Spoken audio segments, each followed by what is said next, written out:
My God, how great thou art. Cleansing my soul, my Savior, Lord, to me. Let us sing. How great thou art.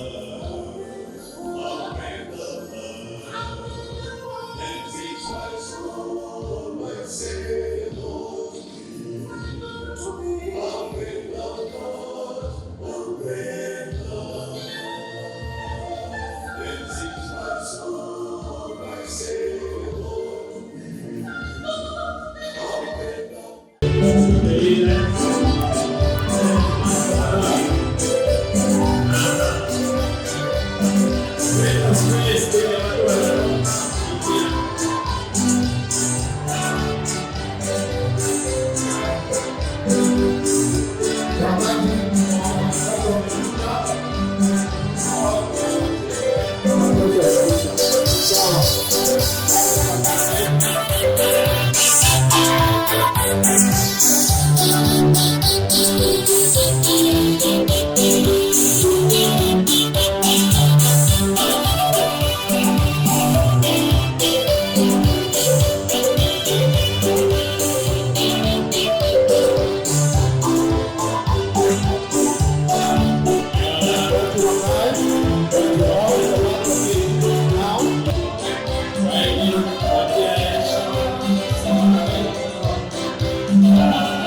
Tunatoa shukrani tele siku ya leo kwa maana unakaamsha kila mmoja akiwa salama.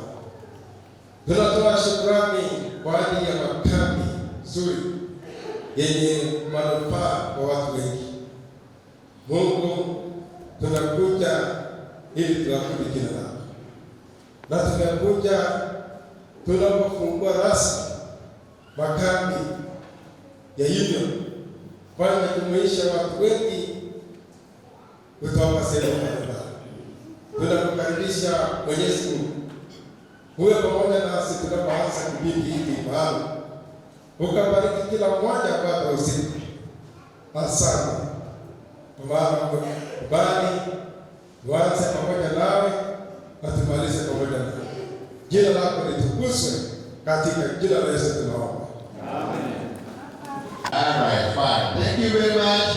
Ladies and gentlemen, we are privileged so highly to have very senior government officers who have come to officially open our meeting.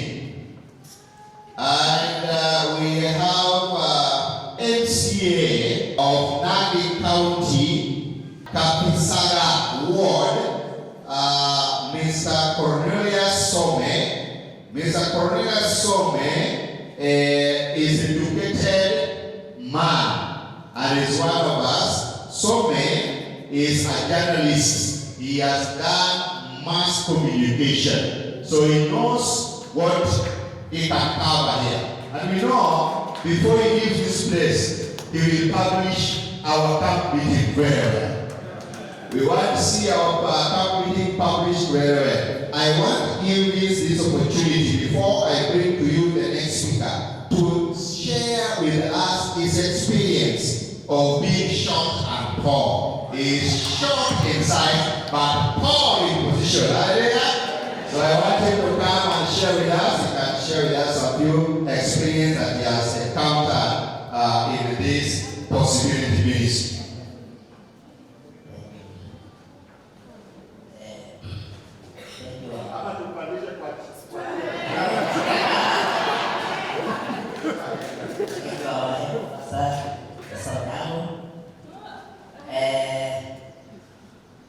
In this morning, I want to greet all of you. Good morning. God is good all the time. My head will be challenged, but the sound is well. Kwa majina naitwa Mheshimiwa Some. Vile nilikuwa nimesema juzi. Mimi naitwa Mheshimiwa kwa kila somo la Ronaldo. Before I say one or two things, I want to waeleze kidogo kuhusu mimi who I am. This man standing before you is a man of God. I am a member, SDM member. My dad is Kamagambo, SDA Dad, my boy is Kamagambo district. And my village is called Kamagambo. A small village in Kabasaka, a small village in Nandi. Specifically, Masok constituency. I am a married man. I have a wife. Not only a wife, but a beautiful wife. You know that many of us have wife, but most people, few of us, we have beautiful ones. So I have a wife, of course, a wife, not wives. Kama wewe mlemavu, kama wewe physically let me use this. Physically challenged person. Kuna vitu tatu ile sitaki ukose. Ukikosa kwenda shule, try anything that your heart desires. Jaribu kila kitu yenye moyo wako inampenda fanya. Kama wewe ni mfano, enda kwa mbolea. Jaribu kulima kitu yenye inapatikana hapo. Mpaka uone ya kwamba familia yako imekuwa sawa. Thank you very much. Now we want to welcome in a special way our chief guest, Mr. Isaac Rogito. Mr. Isaac Rogito is working with the national government in the National Council for Persons with Disabilities, KISII County. Mr. Isaac is a teacher by profession. Hallelujah.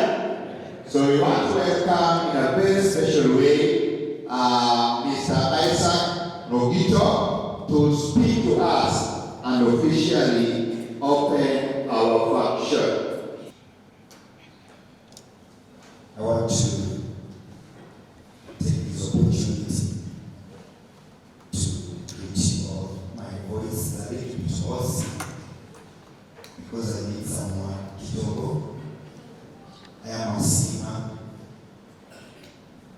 I am a pastor. So on Saturday and Sunday, got some assignment and my voice worked. But I'm glad because the public address can boost me and you can all hear me. So how are you? So how are you? You know the person talking to you cannot see you, so he needs to hear you to have his confidence that he can talk to you. My name is Isaac. The other name is Rogito. I come from Nyamira County, but I work in KISII County. I said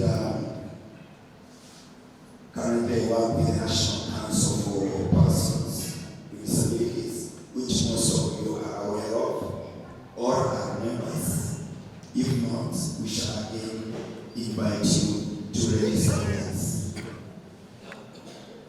I lost my sight in 1986. Sorry, I lost my sight in 1989. 10 years after I was born. So I know colors, I know blue, I know black, I know white. I'm sure that people lost their sight and they never saw a light.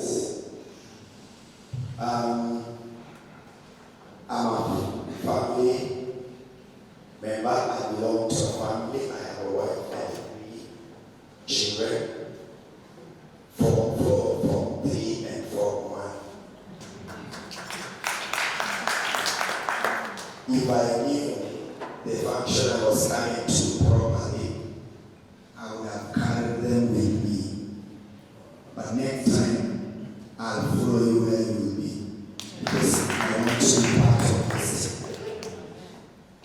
I have known the accounts, SDA, church, runs camps, but this is my first camp I am attending. And for sure, this is a special camp, because the camp I attended was when I was a young boy, and it was an ordinary camp. But this one is extraordinary, because this is the church. I don't want to say they have sugar-coated the title of the camp. No, the words have been chosen carefully, because it gathers people with special abilities. People who God says that should be taken care of by the later church. Because the later church is tasked with the mandate to take care of the vulnerable, the poor, and the needy in society. And that is the development of any organization. So kudos and as a plus to the Seventh-day Adventist Church for having such a department that is very pertinent in serving you as a person with disability. And you have been enabled differently. I am talking slowly because I know there are people who need to be interpreted to. So I'm sure that pace is okay. In your camp, I'm told you got over 500 persons with different disabilities. And it's not a small assignment to gather 500 persons and take care of them with their specific needs. It is a tall order for the department. But having done it, and this is not the first year, I will say you are up to the task, and it is the best thing you are doing for God, because you are not doing it for yourself, you are doing it for the glory of God. You know, when you gather 500 persons with different disabilities, taking care of each disability's characteristic, unique characteristic, is not a small assignment. Persons with visual impairment, we have a character. Persons with physical impairment, we have a character. Persons with autism, we have a character. So you can imagine over 10 character traits in him. It is not a small assignment. And that is why this message should go to the entire church, that we are thanking them. Thank you. That we are thanking the church, and we are asking that if there is any more support that can be given to this category, let it be done. And it's not going to be in vain. It is going to the glory of God. So I was assigned to come and declare that this meeting is officially opened.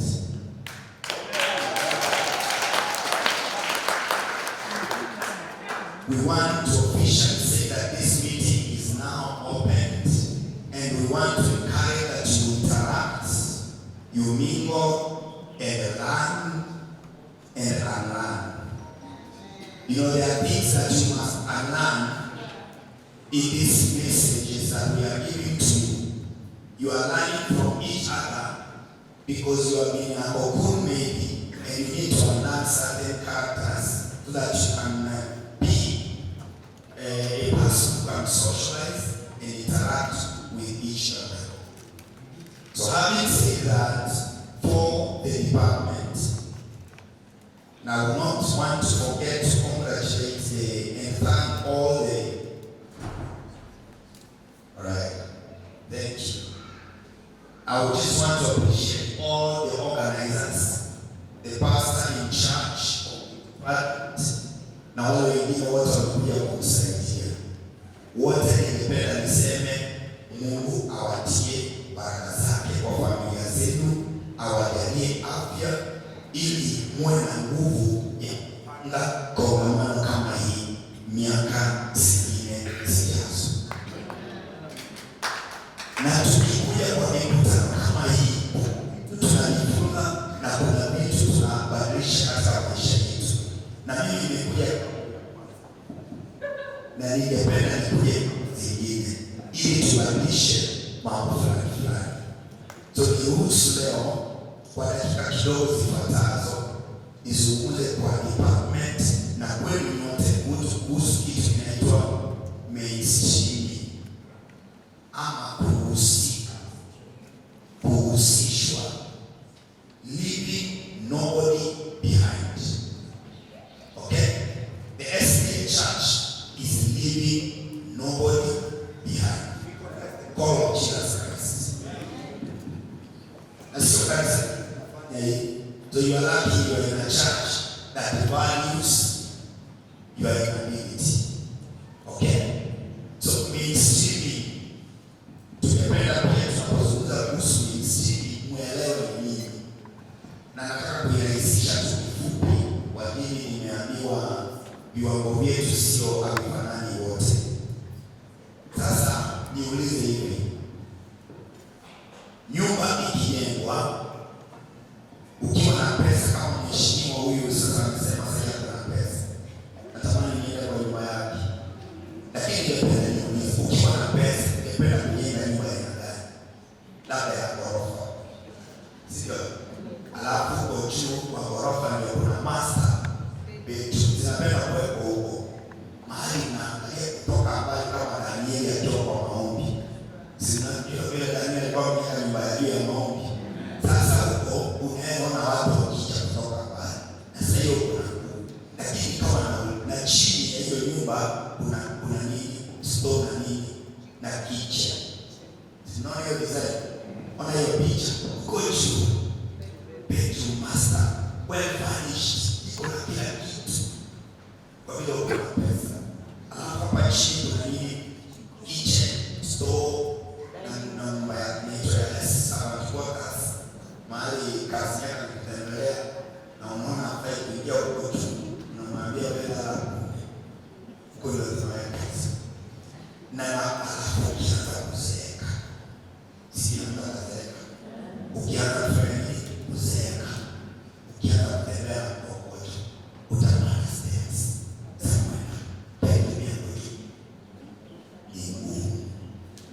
Kweli hapo. Gumu.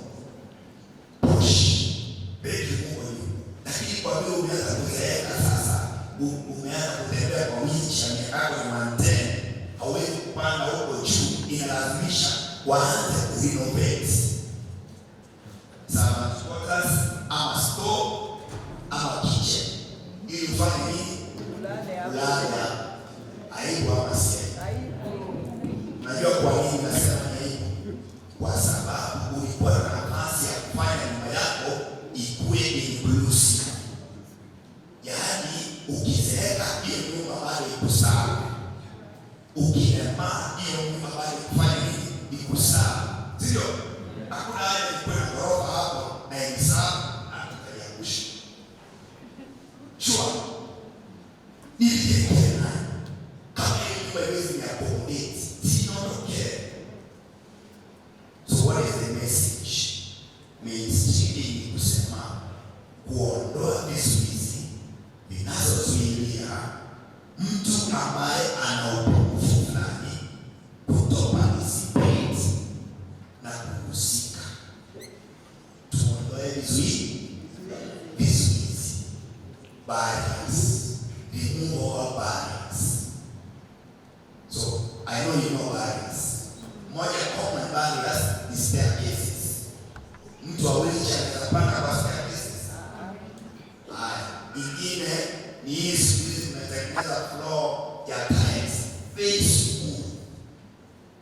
alafu unaingia kwa room yako ama kwa watu wanaitwa kwa bafu, unaanguka unagonga, unajigonga huko kwa sababu umeweka KISII pale, lakini kwa sababu unataka urembo.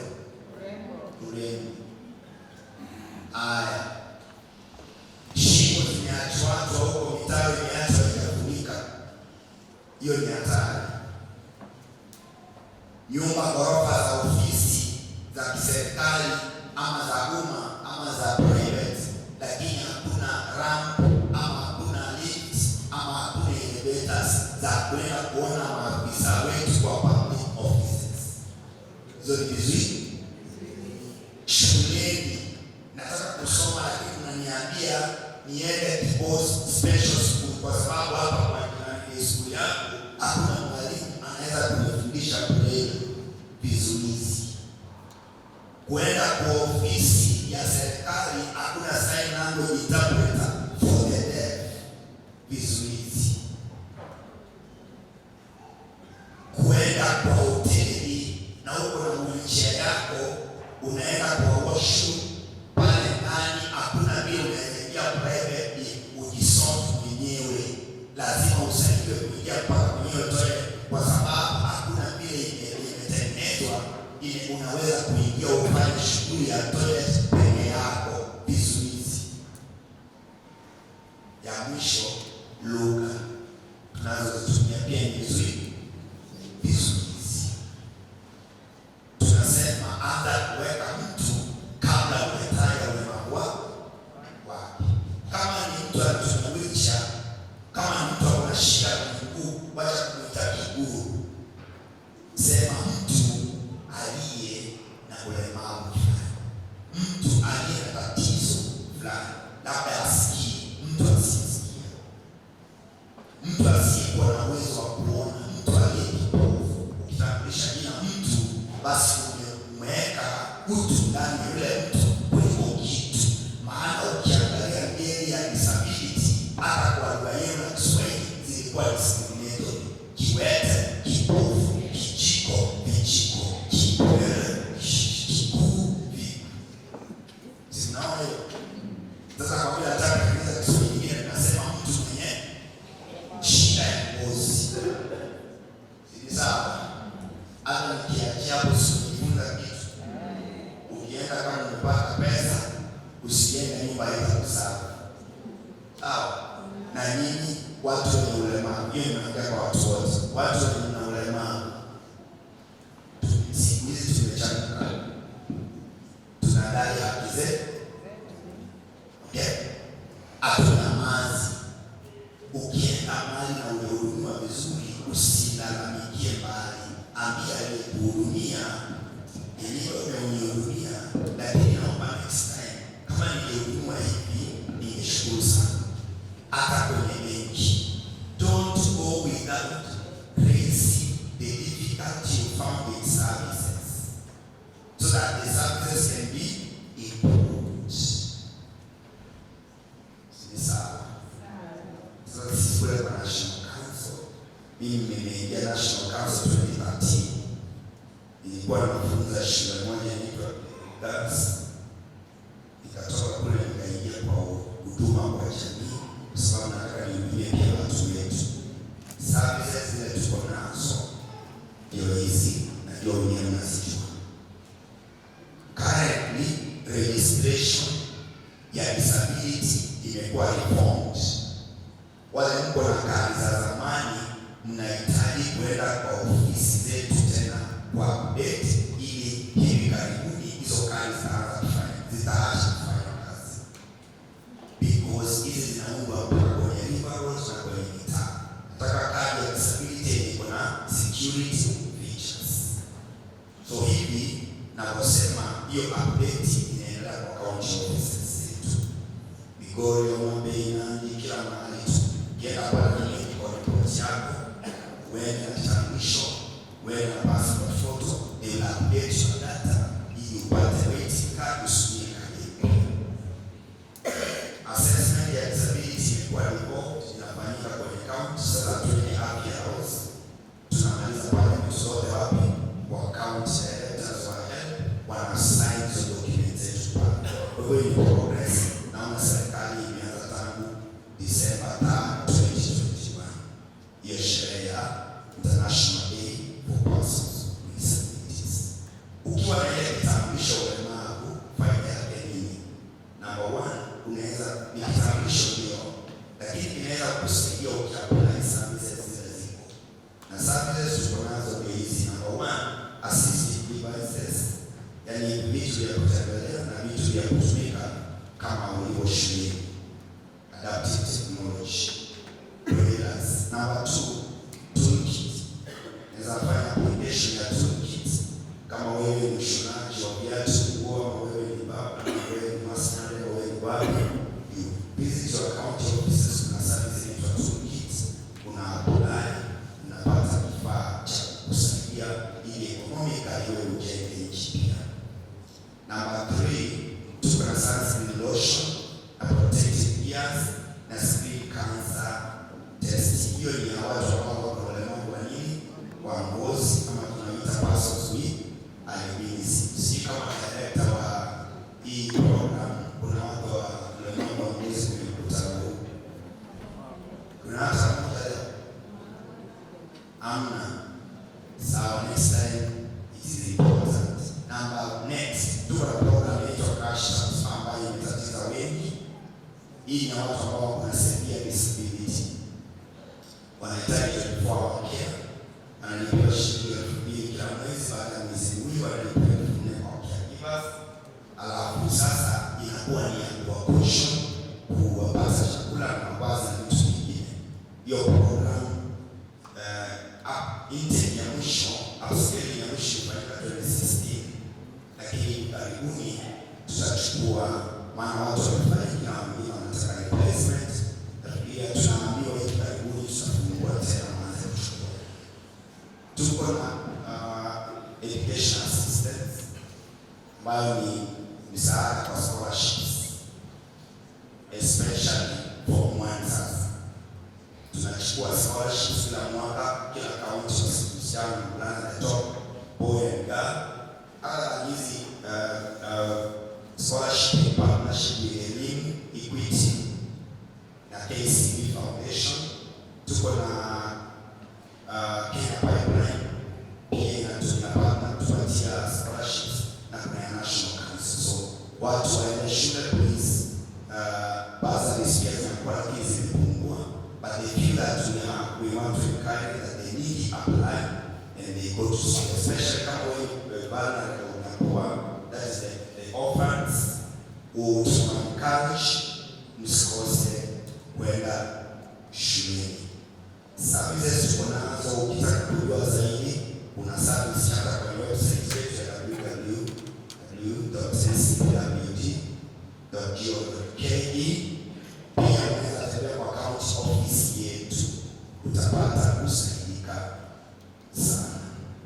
Nimejua unaweza kuwa umerukwa na kitu na vitu vinaongea mengi hapa. Mtaacha namba yangu hata kama sifanyi kaunti yenu, mimi wanapokea simu kwa ushauri, especially between 8 and 5.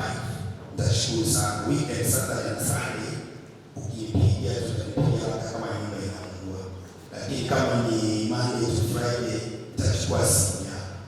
Alafu nitakushauri kwa sababu mimi ni mwana wenu na ningependa pia tufike mahali pia mimi nimefika. Chumulire bono oisekuriria igani goturi chinsemo cha South Mugrango ime ya college ya balimu ya Kamagambo aigani gotwikire iga esengencho togenrete ne chikambi na nene mono chikambi chigendete chikanisa ya